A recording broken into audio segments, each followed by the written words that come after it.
ok sẽ nó thì nó khơi cái thơ video bạn đi là tiktok anh ok chắc sau khi điều điều toàn chế ai mở video bọc trong bạn nhưng mà hai người đọc niềm biết được cả thơ cho những mấy tại dân ai thơ video anh đang tiktok bạn rồi let's go những thơ trong trong đọc này ok nó bây giờ nên đọc này ô tiktok mà trong thơ video bằng hàng ở đều vậy này không bằng hàng khám đám thì đọc này ai cho bạn đang hai người đọc này cho sinh nhật nhà nó hai người đọc này cho biết tha nàyនេះដូចនេះចុចមកវាធ្វើការ loading អ្នកនរគ្នារងចាំបន្តិចវាធ្វើការ loading ដល់កន្លែងដែលយើងអាចនឹងធ្វើដែលអ្វីដែលខ្ញុំបង្ហាញមិញអញ្ចឹងវីដេអូនេះវាធ្វើឲ្យយើង review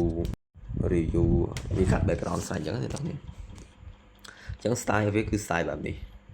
មាន style បែបនេះ style បែបនេះវីដេអូឡើងលើឬ style បែបនេះឬក៏ style remove background បែបនេះអូខេអញ្ចឹងអ្នកទាំងនេះអាច zoom យកដៃរបស់អ្នកទាំងនេះចុចលើរូបមនុស្សទៅយើងអាច zoom ឬក៏យ៉ាងម៉េចអូខេអាចលុបក្បាលនេះមកឬក៏យើងមើលប៉ុណ្ណេះក៏បានដែរអញ្ចឹងយើងអាចចុច record អូខេ record វីដេអូមកលើនេះមកអញ្ចឹងយើងបង្ហាញថាអូវីដេអូនេះពិតជាគឺឃើញស្ត្រីម្នាក់កំពុងតែអង្គុយយំអញ្ចឹងមិនដឹងថាគាត់មានទុក្ខលំបាកអ្វីទេអញ្ចឹងបើសិនមកអ្នកទាំងអស់គ្នា review ហើយចប់ហើយអ្នកទាំងអស់គ្នាអាចចុច tick កន្លែងនេះមកអញ្ចឹងយើងបានវីដេអូមួយយើងបានសម្លេងអូខេអញ្ចឹងយើងវាបានវីដេអូរបៀបថាយើង review ធ្វើជាវីដេអូអញ្ចឹងណាអញ្ចឹងយើងអាចចុច next មកហើយអ្នកទាំងគ្នាអាចចុច pause បានអូខេអញ្ចឹងសម្រាប់វីដេអូហ្នឹងគឺមានតែប៉ុណ្្នឹងអ្នកទាំងគ្នាពាក់ព័ន្ធរបៀបក្នុងការធ្វើវីដេអូ review នៅលើreaction ណាអ្នកទាំង reaction នៅលើវីដេអូរបស់គេអូខេអញ្ចឹងខ្ញុំចង់បង្ហាញបងអ្នកទាំងគ្នាតែប៉ុណ្្នឹងទេខ្ញុំអត់ pause ទេវីដេអូនេះ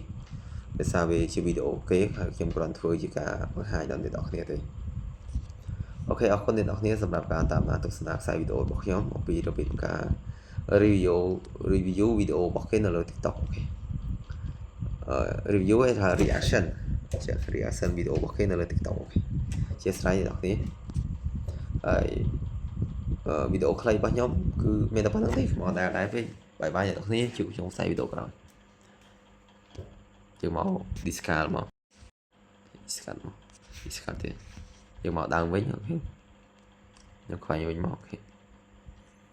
អញ្ចឹងខ្ញុំសូមធ្វើការបិទបាយបាយ